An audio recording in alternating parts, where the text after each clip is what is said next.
네, 선생님들 여기 지금 뭐라고 써 있죠? 네, 통감관저터라고 되어 있습니다. 여기가 이제 일제강점기에 통감이 살던 집, 통감관저가 있던 자리인데요. 비석은 2010년 8월쯤에 세워졌고요. 그 전까지는 그 당시에 발견된 건 아니지만 비교적 최근까지 이 자리가 통감관저였다는 거를 알지 못했다고 해요. 그리고 이제 나중에 알게 돼서 이런 비석을 세워놓게 됐습니다. 이 통감관저라는 건 단순히 집일 뿐만이 아닌데요. 저희가 이제 많이 들어본 경술국치라는 말이 있습니다. 한일 강제 병합조약을 맺고 국권을 빼앗긴 걸 이제 경술국치라고 하죠. 경술국치가 바로 이 통감관저, 통감의 집에서 조인이 됐습니다. 저희가 보통 경술국치일이라고 하면 8월 29일을 얘기하는데요. 그 8월 29일은 한일 강제병합조약이 반포된 날이고요. 그로부터 일주일 전인 8월 22일 그날에 이제 이 자리에서 한일 강제병합조약이 조인이 되게 돼. 그 자리에 앉아있던 거는 여기 써 있는데요. 8월 22일 3대 통감 데리우치 마사다케, 이 사람이랑 익숙한 이름이죠. 총리 대신 이완용이 이 자리에 앉아서 나라를 넘기는 문서에 서명을 하게 됐습니다. 네, 그리고 이 경술국치를 맺게 된 과정에서 저희가 이제 잘 모르는 또 한 명의 인물이 있습니다. 네, 이 자리에 이 이완용의 오른팔 비서 역할을 했던 게 이인직이라는 사람인데요. 요즘 학교에서 배우진 않는 것 같은데 혈애누라는 작품을 쓴 사람입니다. 최초의 신소설로 예전에 배웠던 작품이죠. 그런데 이제 그 이인직이라는 사람이 실제로 일본에 유학도 갔다 오기도 하고 그 다음에 친일 행위를 하는데 굉장히 앞장섰다고 해요. 그래서 여기서 통역 역할을 하면서 이완용의 비서 노릇을 한 거고, 그리고 요게 이제 1910년에 이제 경술국치가 있었고, 그 전에 1905년 요때 을사능약을 맺게 됐잖아요. 그래서 을사능약을 맺고 이제 통감이라고 직위를 가졌던 것이 경술국치를 맺으면서 총독으로 직위가 변하게 됩니다. 그래서 여기는 총독관저가 되는 거죠.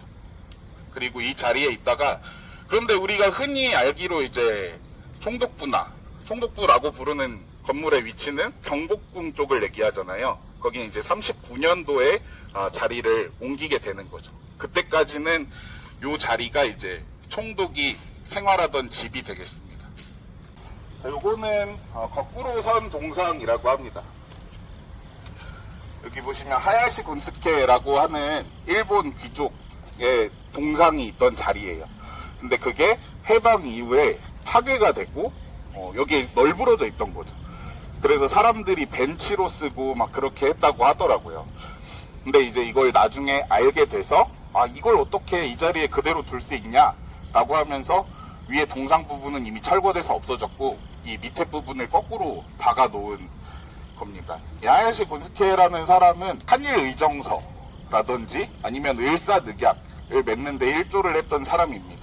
그래서 한일 의정서를 하면서는 러일 전쟁이 벌어지고 있을 때 조선의 모든 물자들을 일본의 그 전쟁에 동원할 수 있게끔 그렇게 끌어낸 사람이 있어 2006년에 처음 발견됐다고 하고요. 그거를 2015년에 이렇게 거꾸로 선 동상으로 만들어 놓게 됐습니다.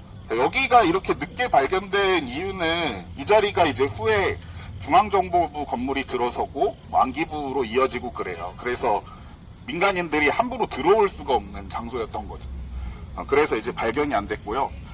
나중에 봤을 때 저기 큰 나무 두 그루 보이시나요? 저 큰 나무들이 이 위치를 밝혀주는 증거가 됐다고 해요. 예전에 이제 통감관저를 찍은 사진이 있었는데 그 사진에 저 나무가 찍혀 있던 거죠. 통감관저에 대한 설명은 이 정도로 하고요. 지금 안타깝게도 사실 원래 여기 푹 패여 있는 자리나 여기 동그란 자리, 여기도 뭔가 있었을 것 같지 않나요? 그죠? 여기가 이제 저희가 방금 얘기했던 그 기억의 터 자리인데요. 얼마 전에 이제 여기 조형물을 만들었던 작가가 범죄자라고 나와서 철거가 됐습니다. 근데 이제 안타까운 거는 뭐 그 사람에 대해서 어떤 생각이 드는 게 아니라 이 자리에 그 위안부 피해 할머님들의 증언이나 직접 그리신 그림이나 이런 게 같이 새겨져 있었거든요. 그게 같이 사라진 게 좀 많이 안타깝습니다. 그래서 여기는 이제 대지의 눈이라고 해서 그 피해 할머님들의 증언, 성함, 작품이 같이 실려 있었고요. 여기는 이제 세상의 배꼽이라고 해서 사람들이 이제 역사를 잊지 말고 지켜나가자라고 다짐하는 그런 장소였습니다. 그리고 이 자리에 기억의 터가 들어선 게 2016년이거든요. 2016년에 제막식을 했는데 그 전해에 무슨 일이 있었길래 여기에 기억의 터를 만들었냐. 당시 정부가 이제 일본과 한일 위안부 합의를 맺게 됩니다. 그 합의 내용은 제대로 된 사죄가 담기지 않았는데 그럼에도 불구하고 위안부 문제는 이제 불가역적으로 해결됐다라고 하는 문구가 담겨 있어요. 실제로 그때 일본 총리가 아베 총리였는데 우리로 따지면 이제 국정감사 같은 일정이 일본에서 있을 때 아베 총리에게 이제 일본 사람들이 질문을 한 거죠. 위안부 문제 뭐 사과하는 거냐? 이랬더니 아베 총리가 당시에 나는 털끝만큼도 사과할 마음이 없다 라고 못을 박습니다. 그게 이제 합의가 이뤄진 다음이기 때문에 위안부 합의의 사죄의 의미가 담기지 않았다는 게 다시 한번 반증이 되는 거죠. 그거에 대해서 이 한국 사람들, 저희들은 많이 분노를 했고, 그래서 이제 이런 기억의 터 같은 것도 남기고 소녀상도 많이 늘어나고 위안부 할머님들에게 응원을 하는 사람들도 많이 늘어났던 걸로 기억을 합니다. 그래서 이런 피해들을 저희가 잊지 말아야 되겠다 생각이 들고요. 같은 과거사 문제로 이제 강제동원 문제가 있잖아요. 그 일제강점기 당시에 조선인들을 강제로 끌고 가서 노역을 시키는, 그래서 뭐 군수공장에서 물건을 만들게 하기도 하고 아니면 탄광에 끌고 가서 채광을 시키기도 한 그런 일들이 있었는데요. 이 문제도 마찬가지로 아직 해결이 하나도 되지 않았습니다. 최근에 일본이 이제 유네스코 세계문화유산 몇 년 전에 이제 군함도를 등재를 했어요. 근데 이제 참 아주 얍삽하다고 생각이 드는데 그 일제강점기 시절이 아니라 그 전 시기, 메이지 산업유산 시기만을 등재하겠다라고 한 거죠. 그래서 이제 유네스코에선 조건을 단 게 등재하는 대신에 그 강제동원에 대한 설명도 실어라 라고 했는데 아직까지 안 지켜지고 있습니다.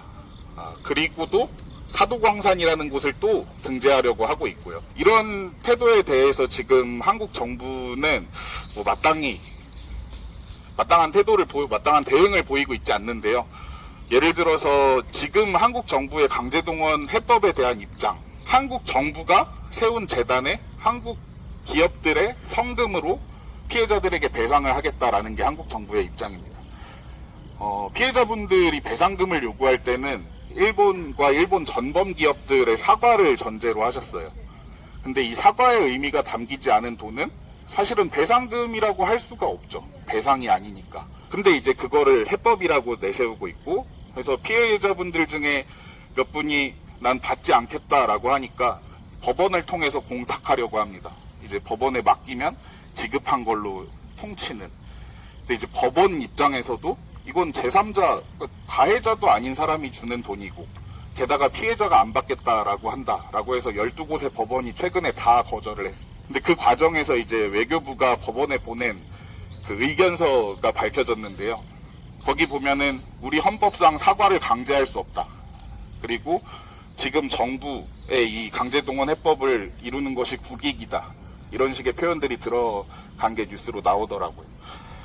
이런 상황에서 지금 그러니까 저희 학생들도 그렇고 저희도 그렇고 역사가 길어지면 길어질수록 많이 잊혀지게 되잖아요. 다시금 이런 데에서 우리 역사를 기억하고 어떻게 나아가는 것이 올바른 일일까 생각해 보는 게 의미가 있다고 생각이 듭니다. 네. 그럼 이동하